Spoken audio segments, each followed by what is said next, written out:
This man you see right here is said to be the ugliest king that has ever lived.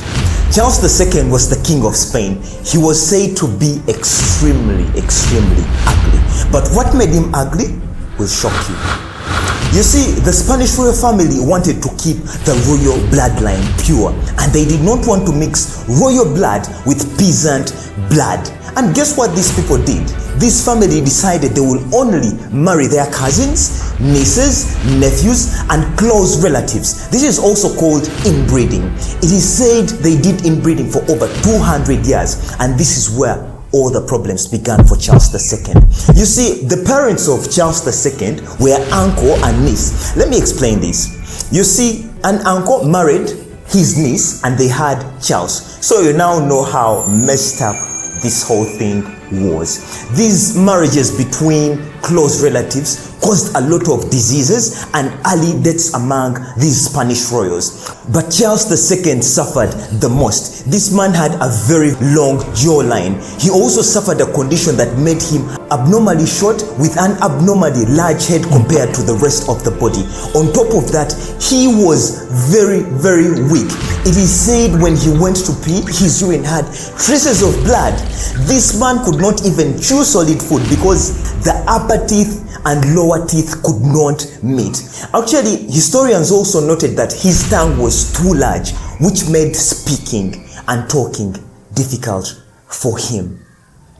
Charles II of Spain could barely walk because his legs could not support his own body. He fell several times. Poor man. This man's wee could not even stand. In other words, he was impotent.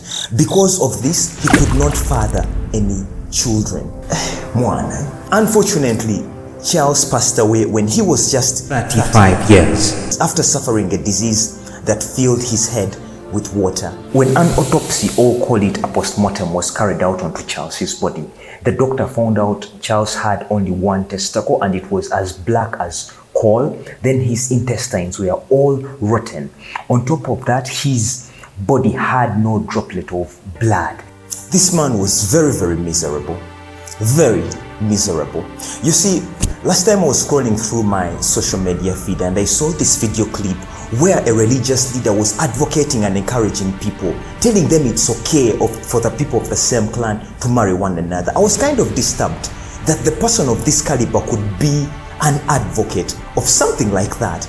I don't know whether it was out of ignorance or horn, but the dude was very serious. Achievers, can you imagine your child being exposed to such misleading information at a tender age, especially when it is coming from a person of authority?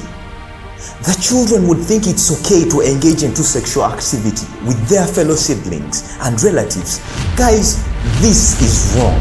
Studies have shown that inbreeding causes blindness, hear loss, diabetes, and some children are born without even legs and limbs. Inbreeding comes with a lot of genetic disorders. You see, the hundreds of diseases suffered by Charles II weren't due to anything he did. This man was innocent. It wasn't his fault. It was ignorance. It is the marriages between the brothers, sisters, cousins, nieces, and close relatives that led to this.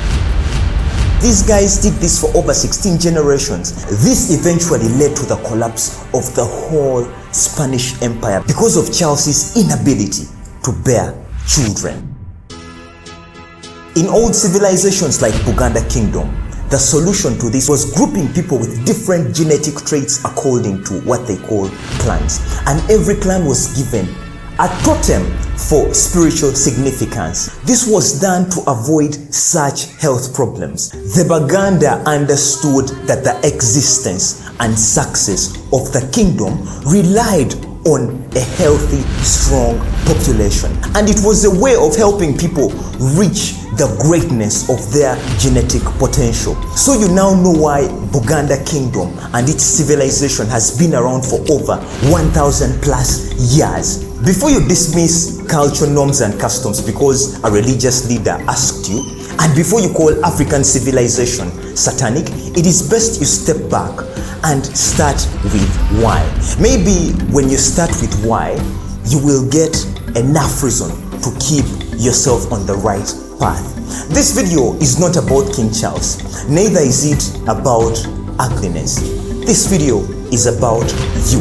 It is about your family legacy and survival of your bloodline. Your children and the children of your children deserve a healthy and strong existence, and it starts with you making the right decision. Share this video and help somebody out there. I'll see you in the next one.